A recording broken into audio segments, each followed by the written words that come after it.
Assalamualaikum, selamat datang kembali di Guru Gembel Channel. Video ini dibuat bersamaan dengan anak-anak di Sabah dan Sarawak, Malaysia tidak bisa mengikuti sekolah karena aktivitas pendidikan formal mereka dihentikan karena kabut asap.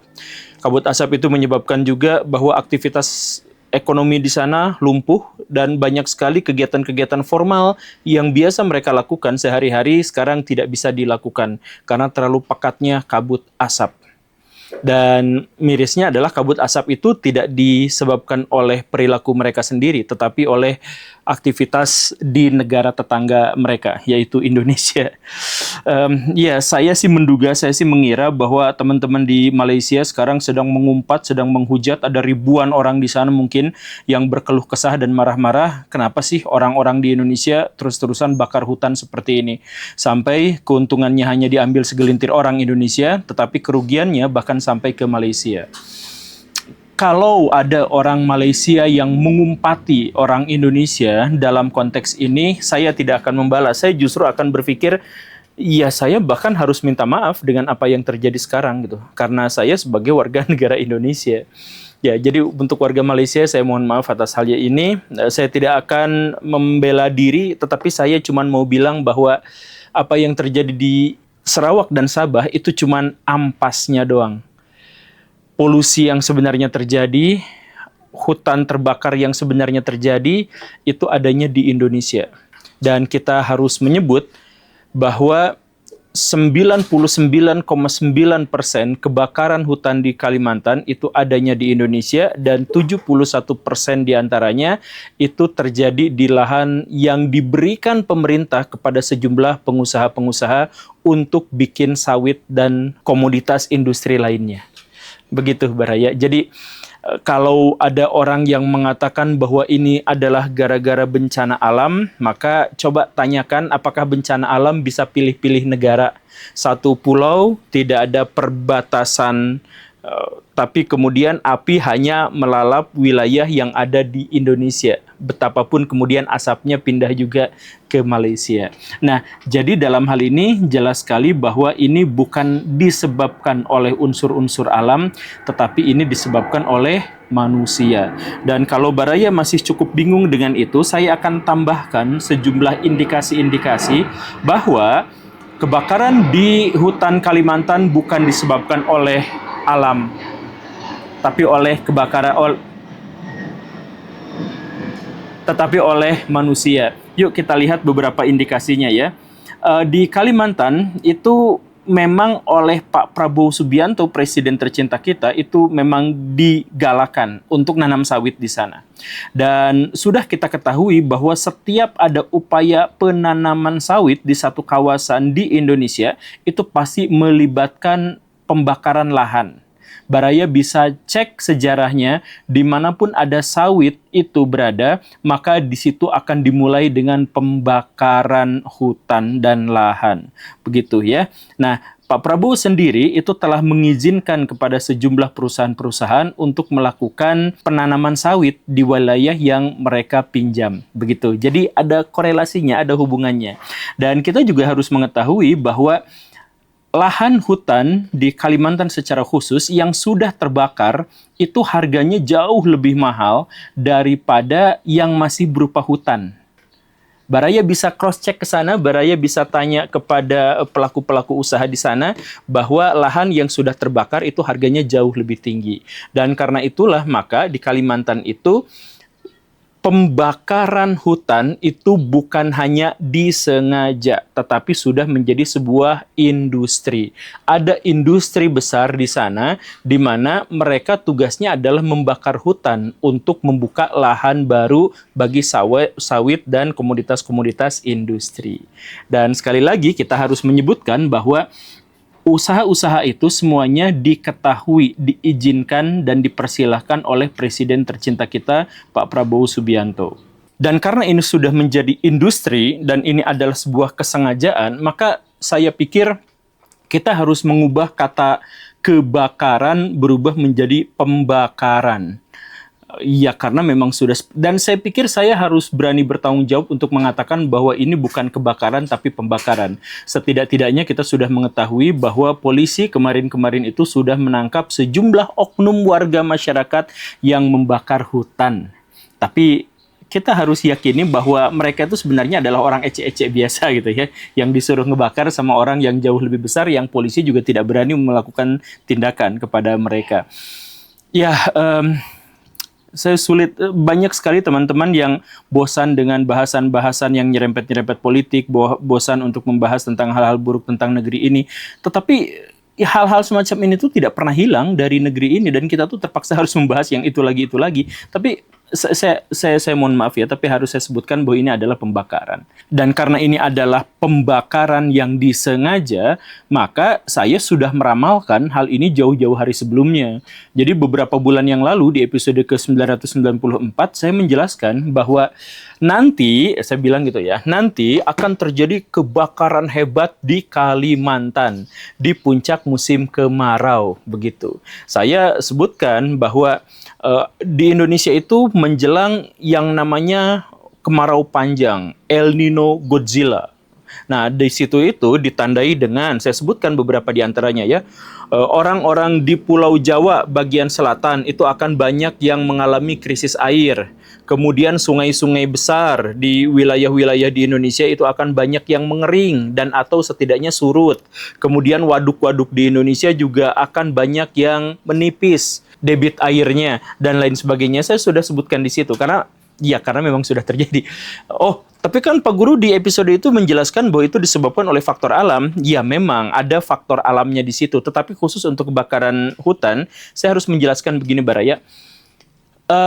Wilayah hutan hujan tropis itu tidak memungkinkan untuk terjadinya kebakaran besar-besaran. Tidak memungkinkan. Sepanas apapun terik matahari, itu tidak akan membakar semak dan dedaunan. Sekering apapun musim kemarau, itu tidak akan menyebabkan terperciknya api yang kemudian menyebabkan kebakaran. Tidak mungkin terjadi seperti itu. Jadi musim kemarau saat ini itu bukan memicu kebakaran, tetapi menyebabkan upaya mengatasi kebakaran itu menjadi jauh lebih sulit. Nah, kebakarannya itu disebabkan oleh bisnis yang dilakukan oleh sejumlah orang-orang besar di Indonesia. Termasuk mungkin barangkali diantaranya adalah pejabat-pejabat yang kita ketahui. Begitu, Baraya. Nah, sekarang masalah berikutnya kita buka. Kalau ini adalah pembakaran, bukan kebakaran, lalu kenapa pemerintah tidak mengejar pelaku pembakarannya dan justru menghabiskan anggaran begitu besarnya untuk bisa mengatasi masalah ini? Kenapa nggak para pembakarnya aja yang disuruh mengatasi masalah ini? Nah, di sini poinnya, Baraya. Sebenarnya pembakar-pembakar itu tuh diketahui dan kita juga sebenarnya bisa melacak berbagai indikasi-indikasinya. Hanya saja alih-alih diselidiki, pemerintah akan cenderung menutup-nutupi itu. Bahkan pemerintah mungkin saja akan memberikan sejumlah penghargaan kepada pengusaha-pengusaha yang diduga melakukan pembakaran hutan seperti itu. Nah, kok bisa seperti itu? Saya jelaskan begini, Baraya. Saya katakan bukan hanya apa yang terjadi saat ini, tetapi ini sudah menjadi kebiasaan sejak zaman dulu. Coba Baraya cek ya. Ini kejadian di tahun 2015. Ada kebakaran yang sangat-sangat dahsyat di Indonesia yang menyebabkan 3,5 juta hektar lahan itu terbakar, dan kemudian Bank Dunia menobatkannya sebagai salah satu bencana terbesar di abad ke-21. Dan bencana kebakaran itu menyebabkan Indonesia mengalami kerugian 16 miliar US dollar atau sekitar 240 triliun rupiah. Dan itu juga menyebabkan sekitar 100.000 manusia Indonesia mati di usia dini karena penyakit yang disebabkan oleh kebakaran itu. Jadi ini kebakaran yang mengganggu aktivitas transportasi, mengganggu aktivitas ekonomi secara keseluruhan, pariwisata, kesehatan, dan sebagainya, itu semuanya terganggu. Dan pada waktu itu juga sudah diketahui sejumlah perusahaan-perusahaan yang melakukan pembakaran. Jadi di situ tuh ada sekitar 10-12 perusahaan yang dituding gitu. Dan akhirnya apa? Ya, alih-alih diselidiki, kebanyakan di antara mereka itu tidak mendapatkan sanksi apapun. Saya menyebutkan beberapa di antaranya ya. Dari 12 kelompok pengusaha kelapa sawit itu hanya 2 yang ditegur dan menerima sanksi administratif. Kemudian tidak ada satupun di antara mereka yang konsesinya dicabut. Dan tidak ada satupun di antara mereka yang mendapatkan sanksi serius. Walaupun demikian, Pak Jokowi kemudian berpidato tanggal 18 September 2019 mengatakan, kami telah mengambil langkah-langkah penegakan hukum, baik individu maupun korporasi, kami telah mengambil tindakan-tindakan tegas terhadap semua orang, bla bla bla bla. Nampak gagah, tapi sebenarnya itu hanya pidato saja, karena di lapangan tidak ada satupun perusahaan-perusahaan itu yang mendapatkan sanksi tegas, walaupun sudah ketahuan. Dan karena tidak ada sanksi tegas, maka sudah menjadi keniscayaan bahwa peristiwa itu akan terulang lagi. Kan begitu? Dan karena peristiwa itu sudah niscaya akan terulang lagi, bahkan saya yang bukan peramal pun pasti akan bisa menduga kapan kebakaran hutan Kalimantan akan terjadi lagi. Begitu, Baraya. Nah, lalu masalah yang tadi, kenapa pemerintah tidak berani menghukum mereka, padahal sudah jelas dalam tanda kutip. Yang nggak berani menghukum itu karena bagaimanapun negara ini itu adalah negara oligarki. Salah satu ciri dan karakteristik dari negara oligarki itu adalah untuk mendapatkan kekuasaan, dua belah pihak harus berkoordinasi, harus bersekutu, berkooperasi, yaitu penguasa dan pengusaha. Penguasa membutuhkan sejumlah uang untuk menyogok rakyatnya agar terpilih. Dan setelah itu, maka dia akan memberikan balas jasa berupa sejumlah keringanan-keringanan, kemudahan-kemudahan, dan peraturan-peraturan yang bisa digunakan oleh para pengusaha untuk mendapatkan keuntungan yang jauh lebih besar. Begitu. Nah, karena itulah setiap ada pemimpin yang disponsori oleh pengusaha, maka dia pasti akan berhikmat kepada pengusaha itu. Karena di Indonesia pengusaha yang paling loyal dan paling besar itu pasti adalah pengusaha batu bara, sawit, dan sebagainya. Dan mereka lah biasanya juga yang menyuplai sponsor untuk para penguasa, maka mereka tidak akan diapa-apakan, tidak akan diselidiki, dan media-media juga relatif bungkam. Begitu. Nah, itu masalah yang pertama. Kemudian masalah berikutnya, kenapa masalah ini tidak kunjung selesai? Karena pengusaha-pengusaha di sana itu banyak yang merangkap menjadi mafia. Dan mereka itu galaknya luar biasa, Baraya. Seriusan galak. Jadi kalau ada orang yang ngomong kayak gini tuh, mereka bisa tandain dan mereka bisa celakain. Saya pernah menjelaskan di episode ke-951, di sana saya sebut orang yang terduga menjadi mafia yang menyebabkan kerusakan lingkungan parah luar biasa terhadap Kalimantan, dan kemudian oleh Pak Prabowo Subianto justru mendapatkan penghargaan. Saya sebut nama tuh di situ. Dan orang itu telah dituduh oleh sejumlah aktivis lingkungan melakukan penganiayaan dan percobaan pembunuhan, bahkan ya pembunuhan terhadap beberapa aktivis. Nah, tapi itu mendapatkan penghargaan. Begitu. Jadi bukan hanya mereka itu sangat berkuasa, tetapi mereka juga sangat kejam untuk mengambil tindakan-tindakan yang ekstrim terhadap para penentangnya. Nah, kalau sudah seperti itu bagaimana dong? Ya sudah, makanya ini peristiwa ini akan terus-terusan berulang dan peristiwa ini akan terus-terusan berlanjut. Dan setelah ini terjadi, dugaan saya, ini kan saya dari tadi sudah banyak menduga dan terbukti benar kan? Biar kelihatan jago ramal.